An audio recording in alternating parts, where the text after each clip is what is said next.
আসসালামু আলাইকুম, কেমন আছেন সবাই? আশা করি আল্লাহর রহমতে অনেক ভালো আছেন, আমরাও ভালো আছি।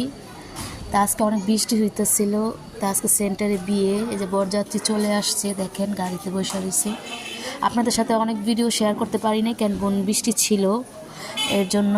তা আজকে চিন্তা করলাম যে এই ভিডিওটা শেয়ার করি। বৃষ্টি কমে গেছে, কারেন্টে অনেক সমস্যা করতেছে, তো ছেলে পক্ষ চলে আসছে। দেখেন,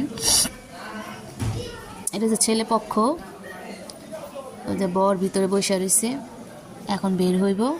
তো যে যেখান থেকে আমার ভিডিওটা দেখতেছেন, আমার ভাই আমার বোনেরা, আমার চ্যানেলটা সাবস্ক্রাইব করে আমার ভিডিওটা লাইক করে দিবেন আর আমার পাশে থাকবেন। আপনাদের জন্য মন থেকে দোয়া করি, যে যেখানে আছেন আল্লাহ তাআলা আপনাদের সুস্থ রাখুক, ভালো রাখুক। এই পর্যন্তই, নেক্সট একটা ফ্যামিলি ব্লগ নিয়ে আসবো। আসসালামু আলাইকুম।